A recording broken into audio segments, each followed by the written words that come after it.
ہم سب سے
احکام الحاکمین اللہ پاک رب العالمین اللہ سبحانہ وتعالی دربارے شکر জ্ঞাপন করছি যে মহান রব্বুল ইজ্জত আহকাম الحاکمین মালিক মুখতার মালিক করিম দয়া করে রহম করে আল্লাহ পাক রব্বুল আলামিন আল্লাহ সুবহানাহু ওয়া তাআলা সুস্থ শরীর নিয়ে রবের ডাকে সাড়া দিয়ে আল্লাহ পাক রব্বুল আলামিনের পবিত্র ঘর পবিত্র স্থান দুনিয়ার বুকে সর্বশ্রেষ্ঠ স্থান আল্লাহর ঘর মসজিদে আসার বসার রব্বে করিম আমাদেরকে সেই সামর্থ্য প্রদান করেছেন রব্বে করিম আল্লাহ পাক রব্বুল আলামিনের দরবারে শুকরিয়া আদায় করে উচ্চ আওয়াজে বলি আলহামদুলিল্লাহ।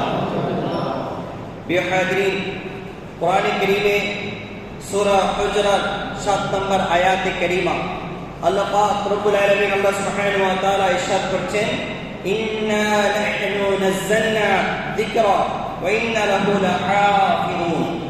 আল্লাহ পাক রব্বুল আলামিন কোরআনে কারীমের মধ্যে ইরশাদ করছেন ইন্না নিশ্চয় নাহনু নাযালনা আমি আল্লাহ পাক রব্বুল আলামিন নাযিল করেছি যিকরা আমার জিকিরকে।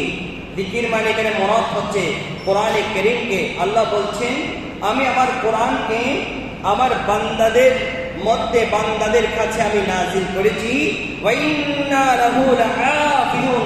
আমি আল্লাহ পাক রব্বুল আলামিন সেই কোরআনের হেফাজত করে উচ্চ আওয়াজে বলি সুবহানাল্লাহ। আল্লাহ কোরআন নাযিল করেছেন, সেই কোরআনের হেফাজতের দায়িত্ব আল্লাহ নিজে নিয়েছেন উচ্চ আওয়াজে বলি সুবহানাল্লাহ। তো কোরআন মানে ইসলাম, কোরআন মানে দ্বীন, কোরআন মানে ধর্ম। আল্লাহ এই দ্বীনের ইসলামকে আল্লাহ পাক রব্বুল আলামিন আমাদের জন্য আল্লাহর কাছে সবচেয়ে প্রিয় ধর্ম হিসাবে গ্রহণ করে নিয়েছেন।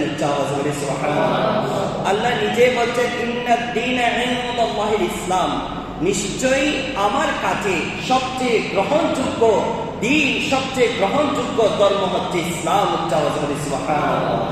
এরপরে এই দিনকে আল্লাহ পাক রব্বুল আলামিন পূর্ণতা দান করেছেন, পরিপূর্ণ। আল্লাহ পাক রব্বুল আলামিন এই দিনকে আমার আপনার নবীকে পাঠানোর মাধ্যমে দিনের যাবতীয় কার্যক্রমকে আল্লাহ পাক রব্বুল আলামিন পূর্ণতা দিয়েছেন। আল্লাহ কোরআনে কারীমের সূরা মাইদার আল্লাহ পাক রব্বুল আলামিন 3 নম্বর আয়াতে কারীমার মধ্যে আল্লাহ বলছেন যে আল্লাহ পাক রব্বুল আলামিন আল্লাহ সুবহানাহু ওয়া তাআলা বলেন আল ইয়াওমা আকমালতু লাকুম দীনাকুম ওয়া আতমামতু আলাইকুম নি'মাতি ওয়া রাদিতু লাকুমুল ইসলাম দীনা। সুবহানাল্লাহ। আল্লাহ বলছে আমি ইসলামকে পূর্ণতা দিয়েছি, ইসলামকে পরিপূর্ণতা দিয়েছে। আল ইয়াওমা আকমালতু লাকুম দীনাকুম, আই আমার বান্দারা শুনো, আজকে বিদায় হজের দিন, যেই দিন এই আয়াতে কারিমা নাযিল হচ্ছে, সেই দিন বিদায় হজের দিন আমার আল্লাহ পাক রব্বুল আলামিন আমার নবীর মাধ্যমে এলান করেছে আল ইয়াওমা, আজকের দিন, এই দিন আকমালতু, আমি পরিপূর্ণ করে দিচ্ছি তোমাদের জন্য, লাকুম দীনাকুম ওয়া আতমামতু আলাইকুম নি'মাতি, এবং তোমাদের জন্য আমি আল্লাহর নিয়ামতকে পূর্ণতা দান করছি। সুবহানাল্লাহ। এবং আল্লাহ পাক রব্বুল আলামিন বলছে ওয়া রাদিতু লাকুমুল ইসলাম দীনা, আমি তোমাদের জন্য দিন ইসলামকে আমি রব পছন্দ করেছি। সুবহানাল্লাহ। প্রিয় হাজরিন, এই দিন আল ইসলাম, এই ইসলাম এটা পরিপূর্ণ একটা দিন, পরিপূর্ণ একটা ধর্মের নাম হচ্ছে ইসলাম। পুরা বিশ্বের মধ্যে অসংখ্য ধর্ম রয়েছে।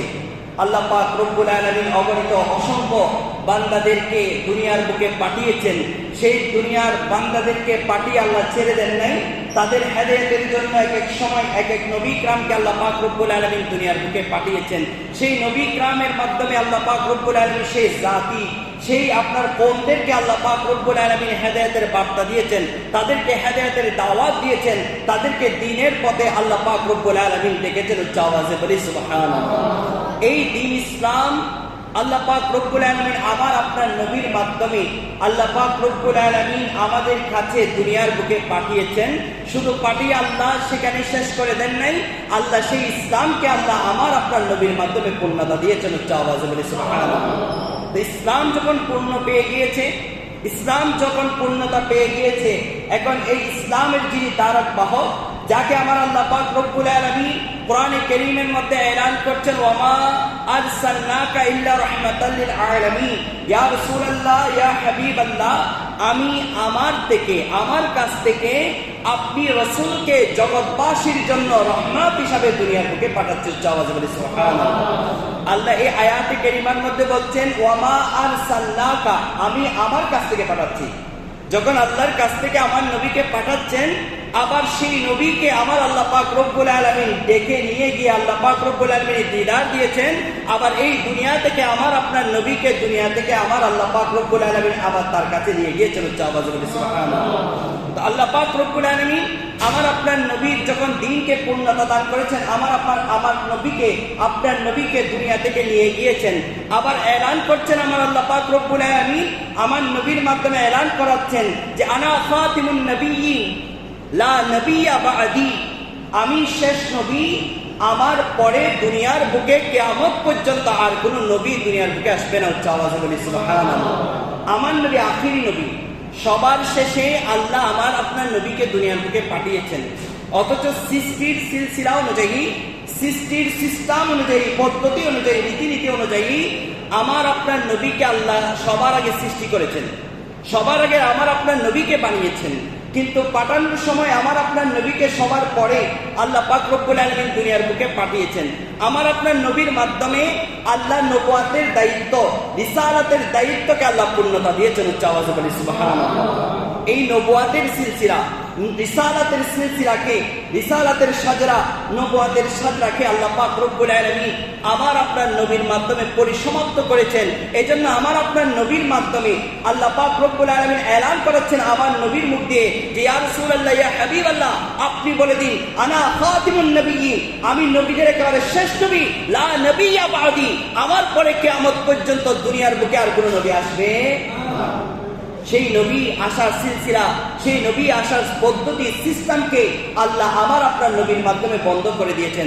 আমার আপনার নবী এলান করছেন সাহাবা ইকরামকে, হে সাহাবা ইকরাম, ধরো একটি গড় নির্মাণ হয়েছে, সেই গড় পূর্ণতা পেয়েছে, ইট বালি কংক্রিট দ্বারা সেই গড় নির্মাণ হয়ে গিয়েছে, সেই গড়ের একটা ইট প্রয়োজন, সেই ইটটা যখন লাগিয়ে দেওয়া হবে গড়টা পূর্ণতা পেয়ে যায়, আর গড়ের মধ্যে ইট কংক্রিট বালু কংক্রিট দেওয়ার প্রয়োজন হয় না। আমি হচ্ছি সেই গড়ের শেষ ইট, যেই গড় আল্লাহ বানিয়েছেন নবুয়ত দ্বারা, রিসালাত দ্বারা, আর সেই গড়ের শেষ ইটটা আল্লাহ আমার মাধ্যমে বসিয়ে নবুয়ত এবং রিসালাতের পূর্ণতা পরিপূর্ণতা দান করেছেন।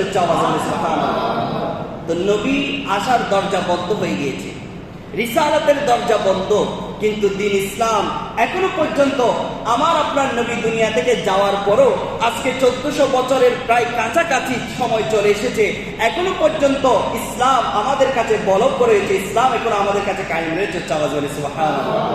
অথচ ইতিহাস যদি আমরা পর্যালোচনা করি, কোরআন হাদিস গুলো যদি আমরা দেখি, তারিখুল ইসলাম গুলো যদি আমরা পড়ি, আমরা দেখতে পাই যেই নবী যখন তার উম্মত থেকে বিদায় নিয়েছে, আল্লাহ তাকে সারা দিয়ে যখন সেই চলে গিয়েছে কম ছেড়ে, তখন দেখা গিয়েছে তাদের হয়তো 10, 20, 50 বছর পর্যন্ত তাদের ধর্মীয় কালচার কার্যক্রমগুলো চালিয়ে গিয়েছেন। এরপরে আস্তে আস্তে ওই ধর্মের মধ্যে বিভিন্ন সংযোজন বিয়োজন করার মাধ্যমে সেই ধর্মটাকে আস্তে আস্তে পরিবর্তন করে মানুষের মন গড়া ধর্ম হিসাবে তৈরি করে দিয়েছেন। এই ধর্মটাকে আস্তে আস্তে পরিবর্তন করেছে। খ্রিস্ট ধর্ম এটা কিন্তু আল্লাহর প্রদত্ত একটা ধর্ম, কিন্তু আজকের খ্রিস্ট ধর্ম সেটা আর আল্লাহর প্রদত্ত ধর্ম নেই। সেটাকে তারা তাদের নবী দুনিয়া থেকে বিদায় নেওয়ার পরে তাদের মন করা কিছু কালচার সেখানে সংযোজন করেছে, আবার যেগুলা আল্লাহ পাক রব্বুল আলামিনের প্রদত্ত হুকুম আহকাম তারা সেখান থেকে বিয়োজন করেছে। যোজন এবং বিয়োজন করার মাধ্যমে আল্লাহ যে ধর্ম তাদের কাছে পৌঁছিয়েছিল সেই ধর্মটাকে তারা পরিপূর্ণভাবে রহিত করে সেখানে নতুন ধর্মের আবির্ভাব করে মানব রচিত ধর্ম প্রতিষ্ঠা করেছে। নাউযুবিল্লাহ। এভাবে ইহুদি ধর্ম যদি আপনি দেখেন, এভাবে বিভিন্ন যে ধর্ম যেগুলোর পর আমার আল্লাহ পাক রব্বুল আলামিন কিতাব নাজিল করেছে, নবীদেরকে পাঠিয়েছেন, সেই ধর্মগুলো আপনি দেখবেন সেখানে কিছু জিনিসকে তারা সংযোজন করেছে, কিছু জিনিসকে তারা বিয়োজন করে তারা মন গড়া ধর্ম পালন করা শুরু করে দিয়েছে। আল্লাহ এলান করলেন এই ধর্মগুলো সবগুলো বাতিল হয়ে গেল, রহিত হয়ে গেল। এখন একমাত্র ধর্ম ইসলাম, কিয়ামত পর্যন্ত আমি আল্লাহ সেটাকে অটুট রাখবো, কিয়ামত পর্যন্ত আমি সেই ধর্মটাকে আমি আল্লাহ পাক রব্বুল আলামিন হেফাজত করবো। সুবহানাল্লাহ। এই সূরা হুজরাত 7 নম্বর আয়াতে কারিমার মধ্যে আল্লাহ এই কথা বলেছেন, ইন্না নাহনু নাযালনা যিকরা ওয়া ইন্না লাহু লাহাফিজুন। আমি আল্লাহ পাক রব্বুল আলামিন ইসলামকে আমি পাঠিয়েছি, এই ইসলামকে আমি মনোনীত করেছি, এই ইসলাম আমি আমার নবীর মাধ্যমে দুনিয়ার বুকে আমার বান্দাদের কাছে পাঠিয়েছি। এই ইসলামকে কিয়ামত পর্যন্ত টিকিয়ে রাখার দায়িত্ব আমি আল্লাহ নিজের হেফাজতে নিয়েছি। সুবহানাল্লাহ। তো ইসলাম পূর্ণতা পেয়েছে, ইসলাম পরিপূর্ণ হয়ে গিয়েছে, আমার নবীও দুনিয়া থেকে বিদায় নিয়েছে। 1400 বছরের একটা দীর্ঘ সময়, দীর্ঘ পথ অতিবাহিত হয়ে গিয়েছে। এই ইসলাম টিকে থাকবে কেমনে? আমার নবীর দেখানো সেই পথ কিভাবে টিকে থাকবে? এই ইসলামকে কারা টিকিয়ে রাখবে? আমার নবী সাল্লাল্লাহু আলাইহি ওয়াসাল্লাম 1400 বছর আগে সেটার এলান করে গিয়েছেন, সেটার ঘোষণা করে গিয়েছেন, আমি নবী চলে গেলেও আমি নবীর পরে আমার এই ইসলামের গুড় দায়িত্ব, এই ইসলামকে প্রসার দায়িত্ব আল্লাহ পাক রব্বুল আলামিন একটা জাতির উপর আল্লাহ পাক রব্বুল আলামিন তাদেরকে জিম্মাদারি দিবেন। কিন্তু তারা কোনো নবীও নয়, তারা কোনো রসুলও নয়, বরং আল্লাহ তাদেরকে আল্লাহর আউলিয়া ইদাম বানিয়ে দুনিয়ার মধ্যে পাঠাবেন। সুবহানাল্লাহ। এই আউলিয়া ইদামের মধ্যে আবার বিভিন্ন ক্যাটাগরি আছে। এখানে কেউ গোস, কেউ কুতুব, কেউ আবদাল, কেউ বেলায়াতের উঁচু মকামের অধিকারী, আবার কেউ নিচু মকামের অধিকারী। এভাবে তাদের মধ্যে একটা আপনার স্তর রয়েছে। এদের মধ্যে এই আউলিয়া ইদামের মধ্যে একটা স্তর রয়েছে, যে স্তরের নাম আমার নবী 1400 বছর আগে দিয়েছেন, যাদেরকে আমার নবী পরিচয় দিয়েছেন মুজাদ্দিদ হিসাবে। সুবহানাল্লাহ।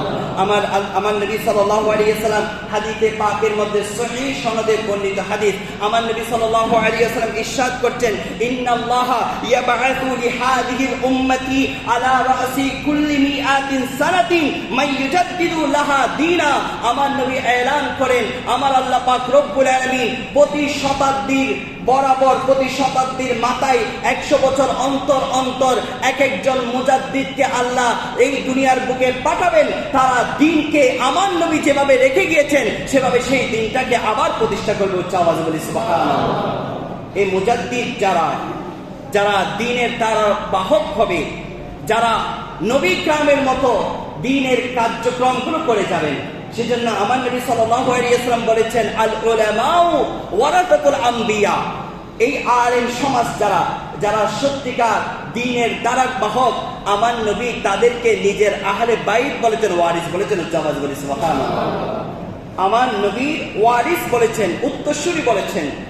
আমার নবীর পরে তাদের কার্যক্রমের জিম্মাদার তাদের উপর ন্যস্ত করেছেন, এ এলান করে দিয়েছেন। প্রিয় হাজিরিন, দিন যখন পূর্ণতা পেল, কোন জিনিস যখন পূর্ণতা পেয়ে যায়, সেই জিনিসের মধ্যে হয়তো কখনো মরিচিকা পড়ে যায়, অথবা সেই জিনিসের মধ্যে এক্সট্রা কিছু জিনিস সংযোজন বিয়োজন হতে শুরু করে। তো ইসলাম যখন পূর্ণতা পেয়ে গেল, এই ইসলাম সাহাবায়ে কেরাম পর্যন্ত আমার নবী বলেছেন 30 বছর পর্যন্ত ইসলাম পূর্ণ বহাল থাকবে। এই ইসলাম সোনালী যুগ হিসাবে প্রতিষ্ঠিত থাকবে। এই ইসলামের মধ্যে কোনো প্রকার বিয়োজন হবে না, কোনো প্রকার যোজন হবে না। ইসলাম যেভাবে আমার নবী দুনিয়ার বুকে যেভাবে ইসলাম প্রচার করে গিয়েছেন আল্লাহর হুকুমে, যেভাবে আল্লাহ চেয়েছিল আমার নবীর মাধ্যমে ইসলাম কায়েম করার জন্য, সেভাবে 30টা বছর ইসলাম দুনিয়ার বুকে প্রতিষ্ঠা থাকবে, এই এলান আমার নবী করে গিয়েছেন। উচ্চ আওয়াজে বলি সুবহানাল্লাহ। মওলা আপনার সিদ্দিক আকবর রাদিয়াল্লাহু তাআলা আনহু, ফারুক আযম ওমর রাদিয়াল্লাহু তাআলা আনহু, ওসমান বিন নুরাইন রাদিয়াল্লাহু তাআলা আনহু, মওলা শের খুদা কাররামাল্লাহু তাআলা ওয়াজহুল কারীম ইমাম হাসান ইমাম হুসাইন রাদিয়াল্লাহু তাআলা আনহু পর্যন্ত এই ইসলাম একেবারে পূর্ণ আমার নবীর রেখে যাওয়া ইসলামের মতো প্রতিষ্ঠা ছিল। উচ্চ আওয়াজে বলি সুবহানাল্লাহ। সাহাবায়ে কেরামের যুগ যতদিন ছিল, তাবিঈ কেরামের যুগ যতদিন ছিল, ইসলাম আমার নবী যেভাবে রেখে গিয়েছিল, ইসলাম আমার নবী যেভাবে চেয়েছে, ইসলাম আমার নবীর মাধ্যমে আল্লাহ যেভাবে পাঠিয়েছিল সেভাবে বহাল ছিল। যখন আস্তে আস্তে সময়ের পর সময় যখন চলে যায়, কালের পর কাল যখন অতিক্রম হয়ে যায়, তখন এই ইসলামের মধ্যে কিছু আপনার স্বার্থশীল মানুষরা, কিছু স্বার্থশীল ব্যক্তিবর্গরা এই ইসলামকে নিয়ে খেল তামাশা শুরু করে ইসলামের মধ্যে কিছু বিষয়গুলোকে তারা কাটছাঁট করতে শুরু করে দেয়। উচ্চ আওয়াজে বলি নাউযুবিল্লাহ। তারা ইসলামকে নিজেদের মনের মতো করে ব্যাখ্যা দিতে শুরু করে, তারা ব্যাখ্যা দেয় নিজেদের মন গড়া। তারা কোরআনের তাফসীর করে, হাদিসের ব্যাখ্যা দেয়। এভাবে কোরআনের তাফসীর হাদিসের ব্যাখ্যা দিতে দিতে ইসলামের মধ্যে প্রতিষ্ঠিত হওয়া কিছু সুন্নাহকে তারা আস্তে আস্তে আস্তে আস্তে মানুষের মন থেকে আস্তে আস্তে দূরে সরিয়ে দিতে শুরু করে। তখন মানুষরা সেই সুন্নাহটাকে বলতে বসে, এবং সেই সুন্নাহ যেটা ইসলামিক একটা সুন্নাহ, ইসলামিক একটা রীতিনীতি, ইসলামিক একটা কালচার, এটা মানুষরা আস্তে আস্তে বলতে শুরু করে দেয়। মানুষরা ভাবে এটার নাম ইসলাম নয়, এটার নাম ইসলাম নয়, এটা ইসলামের রীতিনীতি নয়, এটা ইসলামিক কালচার নয়। নিজেদের মন গড়া কালচার সংস্কৃতি পালন করতে করতে মানুষরা আস্তে আস্তে গুমরাহির মধ্যে ঢুকে যায়। উচ্চ আওয়াজে বলি নাউযুবিল্লাহ। প্রিয় হাজিরিন, এই যে ইসলাম আল্লাহ পাক রব্বুল আলামিনের মনোনীত ধর্ম, এই ইসলাম আল্লাহ পাক রব্বুল আলামিন আমার আপনার নবীর মাধ্যমে দুনিয়ার বুকে সর্বশ্রেষ্ঠ নিয়ামত হিসাবে আল্লাহ পাক রব্বুল আলামিনের পক্ষ থেকে আল্লাহ আমাদের কাছে পাঠিয়েছেন। এই যে আমরা আজকে মুসলিম দাবি করছি, আজকে আমরা নিজেরাই মুসলমান নিজেদেরকে দাবি করি, আমরা মুসলমানের কতটুকু আমাদের মধ্যে ইসলামিক কালচার, ইসলামিক সংস্কৃতি, ইসলামিক রীতিনীতি আমার আপনার মধ্যে আছে? আমরা নিজেদেরকে প্রশ্ন করি, আমরা নিজেদেরকে নিজেরাই প্রশ্ন করি, আমি কতটুকু ইসলাম সকাল থেকে সন্ধ্যা পর্যন্ত আমার মধ্যে, আমার পরিবারের মধ্যে, আমার নিজের সমাজের মধ্যে আমি কতটুকু ইসলামকে পরিপূর্ণভাবে আমি ফলো করি, ইসলামকে কতটুকু আমি মানি? আমরা ইসলামকে মানি নিজেদের মন গড়া মতো, আমরা ইসলামকে মানি নিজের সুবিধা মতো। আমরা অনেকটাই, সত্য কথা তিক্ত হলেও বলতে হয়, ইসলামটাকে আমরা অনেকটাই নিজেদের সুবিধা মতো করে ব্যবহার করি, নিজেদের সুবিধা মতো করে আমরা ব্যবহার করে ইসলামকে আমরা পালন করে থাকি।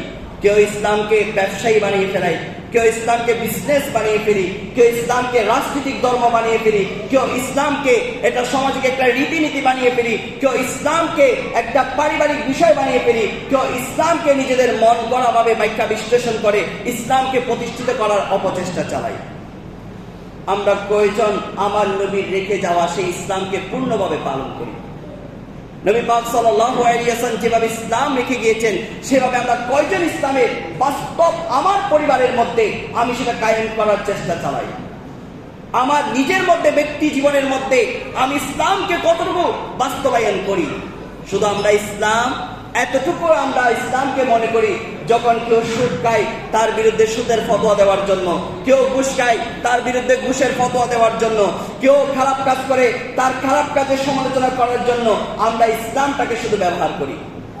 নিজের জীবনে আমি আপনি বুকে হাত দিয়ে বলি, আমি আজকে সকাল থেকে সন্ধ্যা পর্যন্ত ঘুমানোর আগ পর্যন্ত কতটুকু ইসলামকে আমি ফলো করেছি, ইসলামকে মেনেছি। এরপরে কি হয়? শেষ জীবনে এসে আমরা কেউ হজের যাত্রী হই, হজ করতে যাই, সেখানে আনুষ্ঠানিকভাবে হজে কার্যক্রম শেষ করে এসে আমরা এবার দুনিয়ায় বসে আমরা মনে করি এখন ইসলাম আমি পূর্ণভাবে জেনে গিয়েছি। এরপরে এসে এবার ফতোয়া লাগাই ইসলামের মধ্যে এই কাজটা নেই, ওই কাজটা নেই, এই কাজটা করা যাবে না, ওই কাজটা করা যাবে না, এটা বিদআত, ওইটা বিদআত, এভাবে আমরা ফতোয়া লাগাই। অথচ যেই ব্যক্তিটার শৈশবকাল থেকে বয়োবৃদ্ধকাল পর্যন্ত কোন ইসলামিক রুলস রেগুলেশন কখনো ফলো করে না, সেই ব্যক্তি সামান্য হজের মধ্যে গিয়ে নিজেকে মনে করে আমি বড় ইসলামিক একজন স্কলার হয়ে গিয়েছি। সে এবার ইসলামের ফতোয়া দেয়, আলেম উলামা থেকে বেশি বোঝার এখন সে ক্ষমতা দেখায়। সে বলে আমি খানে কাবা দেখে নিয়েছি, আমি মদিনায়ে মুনাওয়ারা দেখে নিয়েছি, এখন আর ইসলাম আমার চেয়ে বেশি কেউ বুঝবে না। নাউযুবিল্লাহ বলেন না। ইসলাম যদি এত সহজ হয়, ইসলাম বিষয়টা যদি এতই সহজ হতো, আমার ব্যক্তি একটা মতামত হচ্ছে আবু জেহেলের চেয়ে বড় ইসলাম আমার নবীর পরে দুনিয়ার বুকে বোঝাটা অনেক কষ্টসাধ্য হতো। কথা বলেন না ঠিক কিনা? কারণ আবু জেহেল কাছ থেকে আমার নবীকে দেখেছে, কাছ থেকে কাবাঘরকে দেখেছে, কাছ থেকে মদিনাকে দেখেছে, আর আরবের সবচেয়ে জ্ঞানী গুণে যে সর্বশ্রেষ্ঠের অধিকারী ছিল। আরবরা আমাদের মতো তেমন একেবারে সেই সময়ও তেমন একেবারে বেকুব ছিল এমনটা নয়, তাদের মধ্যে পাণ্ডিত্য জ্ঞানের গভীরতা এত বেশি ছিল। আপনি আজকে বিভিন্ন ইউনিভার্সিটির মধ্যে যান, আল আজহার থেকে শুরু করে আপনি আপনার পাশে চট্টগ্রাম বিশ্ববিদ্যালয় পর্যন্ত, এই সমস্ত বিশ্ববিদ্যালয়ে যেখানে অ্যারাবিক চর্চা হয়, অ্যারাবিক বিষয়ে গবেষণা হয়, ইসলামিক যেখানে রিসার্চ হয়, আপনি সেই আপনার বিভাগগুলোর মধ্যে যান, সেই ডিপার্টমেন্টগুলোর মধ্যে যান, সেখানে দেখবেন সেই জাহিলিয়াতের যুগে যারা বড় বড় কবি ছিল, যারা বড় বড় সাহিত্যিক ছিল, এখনো পর্যন্ত তাদের কবিতা, তাদের সাহিত্য কর্মগুলা এখনো পর্যন্ত আল আজহার থেকে শুরু করে চট্টগ্রাম বিশ্ববিদ্যালয় পর্যন্ত সিলেবাসের মধ্যে সেই কবি সাহিত্যিকদের লেখনীগুলো এখনো পাঠ করানো হয়। তো বুঝে গেল তখন একেবারে এমন বেকুব মানুষ ছিল তেমনটা নয়, ধর্মীয় দৃষ্টিকোণ থেকে তারা অন্ধকারাচ্ছন্ন ছিল, এটাই ঠিক, কিন্তু জ্ঞানে গুণে কোনো দিকে তারা কম ছিল না। কথা বলেন না ঠিক কিনা? ইমরুল কায়েসের কবিতা পড়লে আপনি হতভম্ব হয়ে যাবেন, কি কবিতা লিখেছে, এমন কি কবি। আপনি রবীন্দ্রনাথ ঠাকুরের কবিতা পড়েন, কাজী নজরুলের কবিতা পড়েন, ইমরুল কায়েসের কবিতা পড়লে আপনি হতভম্ব হয়ে যাবেন। এক ব্যক্তি এক পলকে দেখার সাথে সাথে এরকম ফাসাহাত বালাগাত এভাবে অলংকার শাস্ত্র দিয়ে কিভাবে কবিতা রচনা করতে পারে, আপনি তাদের কবিতাগুলো পড়লে আশ্চর্য হয়ে যাবেন। বোঝা গেল তখন বেকুব ছিল না, ধর্মীয় দৃষ্টিকোণ থেকে তারা বেকুব ছিল, জ্ঞানে গুণে তারা অনেক উঁচু মাপের ছিল। সেজন্য আল আজহার থেকে আমি বললাম আপনাদের প্রসিদ্ধ, আপনারা যে ইউনিভার্সিটিগুলো চিনেন, মদিনা ইউনিভার্সিটির আপনি অ্যারাবিক ডিপার্টমেন্টগুলার আপনি সিলেবাস নেই, সেখানেও দেখবেন ইমরুল কায়েস থেকে শুরু করে বড় বড় জাহিলিয়াতের যুগে যারা সাহিত্যিক ছিল, যারা কাব্যিক ছিল, যারা কবিতা রচনা করেছে, তাদের কবিতাগুলো এখনো পর্যন্ত মদিনা ইউনিভার্সিটি থেকে শুরু করে আল আজহার ইউনিভার্সিটি, ঢাকা ইউনিভার্সিটি, চট্টগ্রাম ইউনিভার্সিটির মধ্যেও এই বিষয়গুলো পাঠ করানো হয়, পড়ানো হয়। তাহলে বোঝা গেল ইসলাম যদি এতই সহজ হতো, ইসলাম যদি এতটা সহজ হতো, তাহলে আবু জাহেলের চেয়ে আমার নবীর পরে ইসলাম আরবের বুকে আর কেউ বোঝাটা হয়তো কষ্টসাধ্য হতো। কথা বলেন না ঠিক কিনা? কিন্তু সে আবু জাহেল ইসলামকে কিন্তু আমার নবী যেভাবে বোঝাতে চেয়েছেন সেভাবে বোঝা নাই। কথা বলেন না ঠিক কিনা? যদি সেইভাবে বুঝতো তাহলে হয়তো সে হেদায়েতের বার্তা পেত। যদি আল্লাহ তাকে হেদায়েত দিতেন তাহলে হয়তো ইসলামিক একটা গুরুত্বপূর্ণ স্থানে তার স্থান হতো। আল্লাহ তার কপালে হেদায়েত রাখেন নাই, হেদায়েত ছিল না, ইসলামকে বুঝতে পারে নাই, সেজন্য গুমরাহের পথে সর্বনিকৃষ্ট ব্যক্তি হিসাবে দুনিয়ার বুকে কিয়ামত পর্যন্ত যার নাম মানুষ ঘৃণা ভরে অন্তরে গ্রহণ করে তার নাম হচ্ছে আবু জাহেল। কথা বলেন না ঠিক কিনা? আল্লাহ পাক রব্বুল আলামিন আমাদেরকে বুঝার এবং ইসলামকে আল্লাহ ফলো করার সেই তৌফিক নসিব করুক, আমিন। এই ইসলামের মধ্যে যখন মরিচিকা পড়তে শুরু করলো, ইসলামকে নিয়ে যখন কিছু সত্যান্বেষী ব্যক্তিবর্গ যখন ইসলামকে নিয়ে যখন কাপচাট করা শুরু করে দিল, তখন আল্লাহ পাক রব্বুল আলামিন প্রতি শতাব্দীর মাঝ বরাবর আমার নবীর হাদিসে কারিমা অনুযায়ী ইন্নাল্লাহা ইয়াবআথু ফি কুল্লি রাসিন মিআতি সানাতিন, আমার নবী সাল্লাল্লাহু আলাইহি ওয়াসাল্লাম বলেন প্রত্যেক শতাব্দীর সময়ে এক একজন মুস্তাহিদকে আল্লাহ দুনিয়ার বুকে পাঠান। সে মুস্তাহিদরা ইসলামকে আবার আমার নবী যেভাবে রেখে গিয়েছে, আমার নবী যেভাবে ইসলামকে প্রতিষ্ঠা করে গিয়েছে, সাহাবায়ে কেরাম যেভাবে ইসলামকে ফলো করত, সেইভাবে ইসলামটাকে আবার দুনিয়ার বুকে সেই মানুষের কাছে প্রচার করে হচ্ছে। আওয়াজ বলে সুবহানাল্লাহ।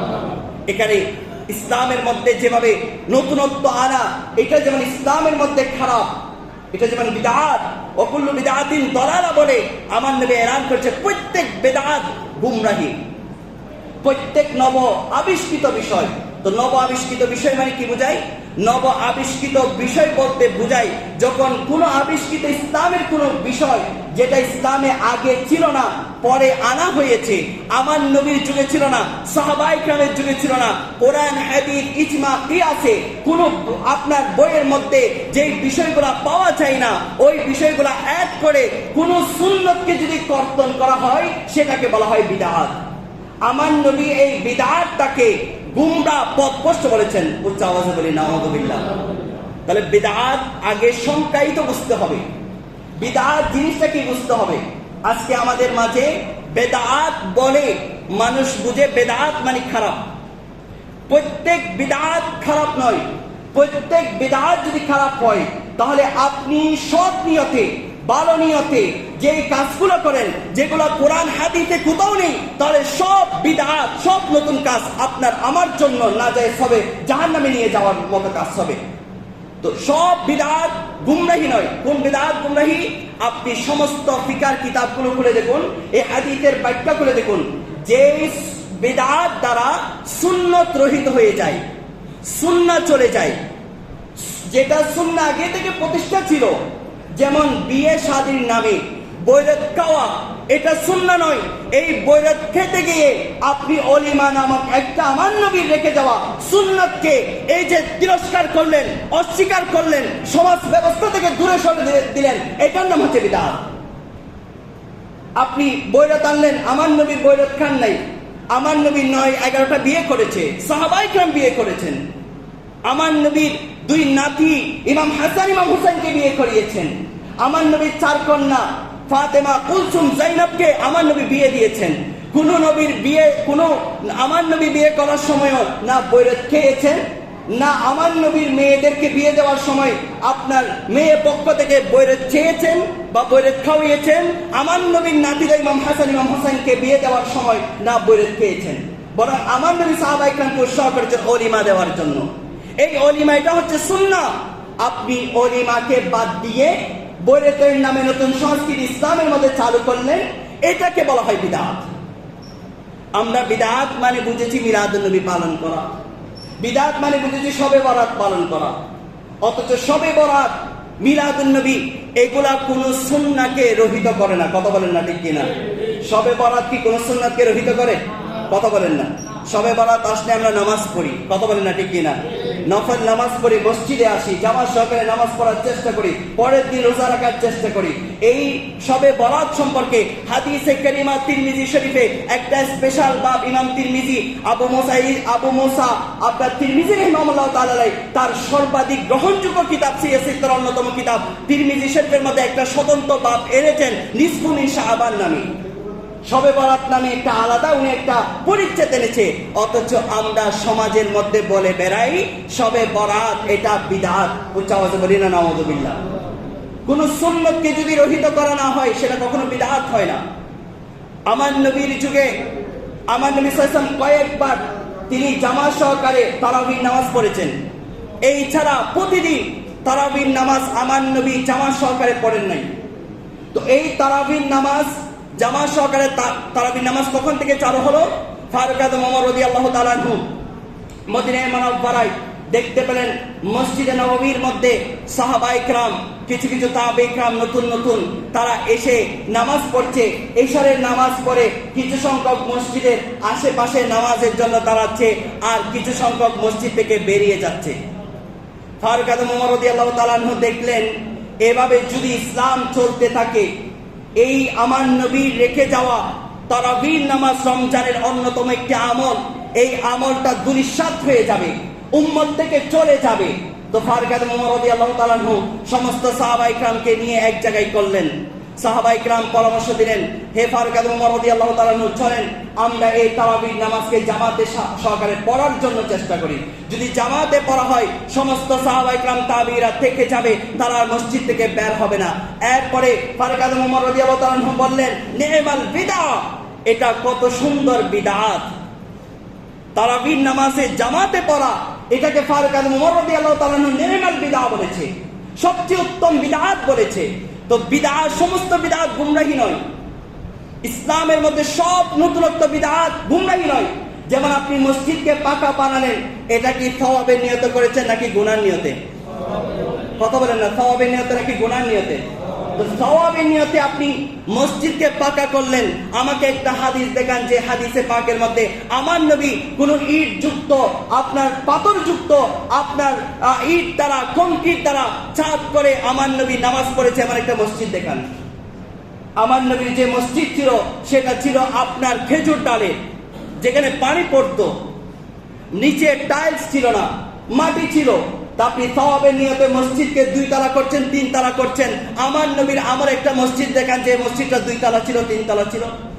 তাহলে বোঝা গেল এটাও বিদআত, কিন্তু এই বিদআত উম্মতের জন্য কল্যাণকর, উম্মতের জন্য উত্তম। যেই বিদআতটা উম্মতের জন্য উত্তম হয়, সেই বিদআতটা শরীয়ত সম্মতভাবে সমস্ত উলামায়ে কিরামের মতো জায়েজ। আওয়াজে বলি সুবহানাল্লাহ। আমার নবীর যুগে কোরআন জবর জের যুক্ত ছিল না, পাড়া পাড়া বিভক্তি ছিল না। আমার নবীর পরের অনেক যুগে, আব্দুল আজিজের যুগে এসে এই কোরআনকে আপনার জবর জের দিয়ে লাগানো হয়েছে।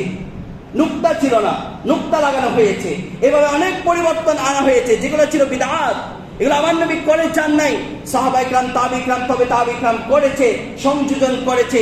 এই সংযোজন করা ইসলামের মধ্যে বিদআত হলেও এটা উম্মতের জন্য কল্যাণের দৃষ্টিকোণ থেকে এই উত্তম বিদআত সমস্ত উলামায়ে কিরামের মধ্যে এটা জায়েজ। উচ্চ আওয়াজে বলি সুবহানাল্লাহ।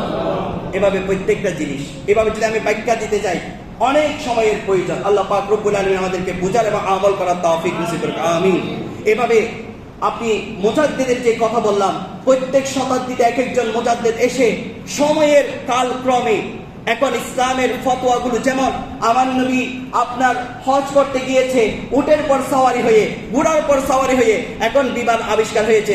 কোরআনের কোথাও বিমানের কথা নেই, হাদিসের কোথাও বিমানের কথা নেই। আপনি যে বিমানে করে বাংলাদেশ থেকে মক্কায় যাচ্ছেন, মদিনায় যাচ্ছেন, এটা কি সওয়াবের উদ্দেশ্য আছে নাকি নাই? কথা বলেন না, সওয়াবের উদ্দেশ্য আছে কি নাই? আমার নবী তো ঘোড়া করে গিয়েছে, তো আমার আপনার তো হজে যেতে হবে ঘোড়া করে ইবাদতের নিয়তে।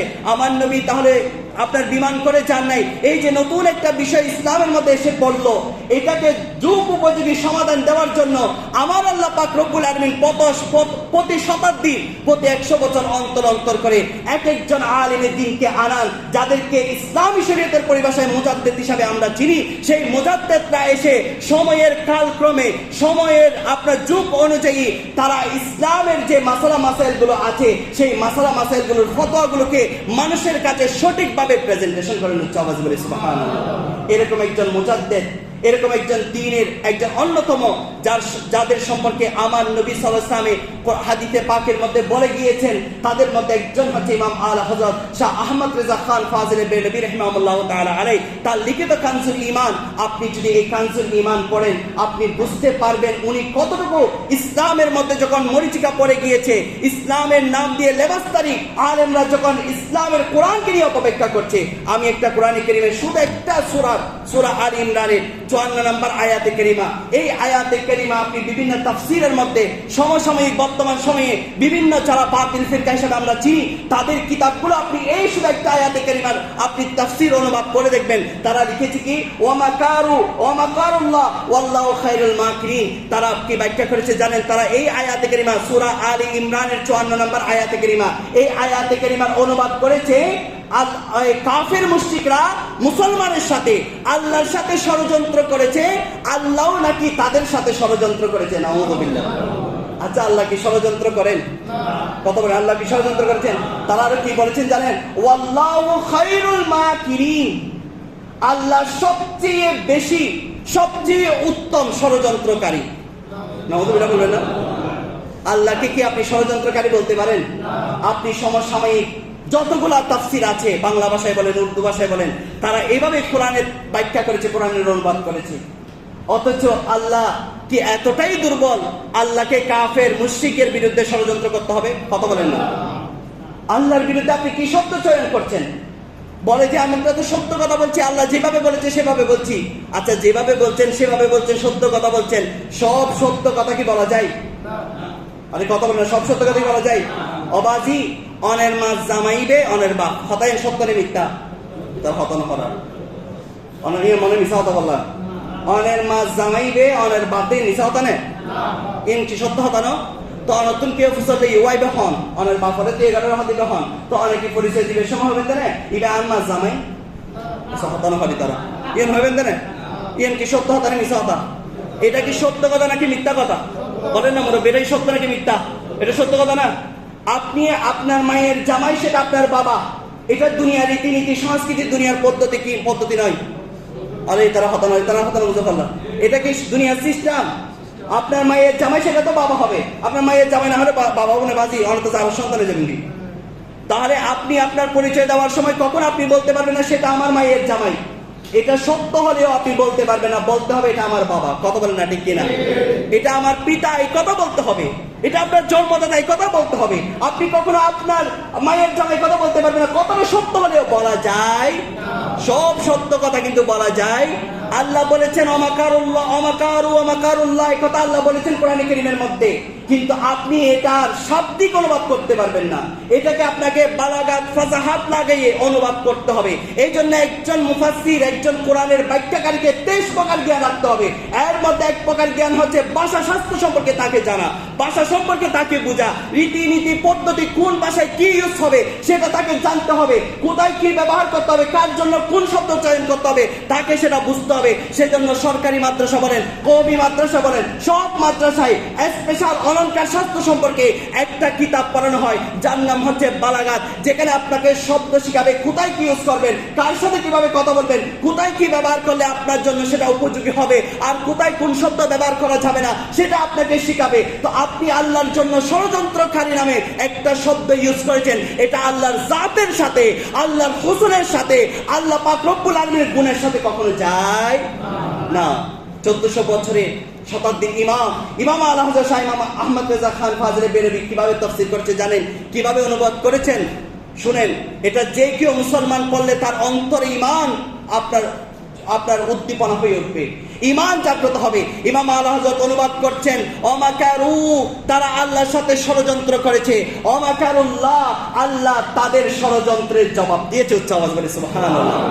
আমার আল্লাহকে ষড়যন্ত্রকারী বলেন নাই, বলছেন ষড়যন্ত্রের জবাব দিয়েছে। ওয়াল্লাহু খায়রুল মাকিরিন, অর্থ করেছেন আমার আল্লাহ পাক রব্বুল আলামিন যারা ষড়যন্ত্রকারী তাদেরকে ষড়যন্ত্রের জবাব দেওয়ার ক্ষেত্রে সবচেয়ে উত্তম। উচ্চ আওয়াজে বলি সুবহানাল্লাহ। এই ইমাম আলা হযরত আমাদেরকে এইভাবে প্রত্যেকটা আয়াতে কারিমার যেভাবে শতাব্দীর পর শতাব্দী বাতিল ফেরকারা বিভিন্ন কোরআনের নাম দিয়ে অনুবাদ করে মানুষের ঈমান হরণ করে যাচ্ছে, ইমাম আলা হযরত শাহ আহমদ রেজা খান ফাজলে বেরলভী রাহিমাহুল্লাহ তাআলা আলাইহি আমাদের কাছে এসে উনি দ্বীন ইসলামকে, কোরআনকে কিভাবে বুঝতে হবে, কোরআনকে কিভাবে তাফসীর করতে হবে, কোরআনকে কিভাবে অনুবাদ করতে হবে, কোরআনকে কিভাবে আল্লাহর শান, রাসূলের শানকে বরাবর রেখে কিভাবে তাফসীর করতে, অনুবাদ করতে হয় সেটা শিক্ষা দিয়ে গিয়েছিলেন। আওয়াজ বলি সুবহানাল্লাহ। আল্লাহ বুঝার আমল করার তৌফিক নসিব করুক, আমিন। ও আখির দাওয়ানা আলহামদুলিল্লাহি রাব্বিল আলামিন। যারা সুন্নাত পানে তারা সুন্নাত নামাজ আদায় করি।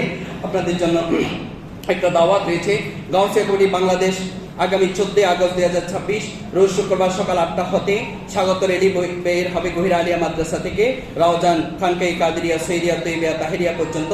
উক্ত স্বাগতের র্যালি পবিত্র ঈদে মিলাদুন্নবী সাল্লাল্লাহু আলাইহি ওয়াসাল্লাম উপলক্ষে উক্ত স্বাগত র্যালির মধ্যে গাউসে কুড়ি বাংলাদেশের পক্ষ থেকে আপনাদেরকে দাওয়াত প্রদান করে।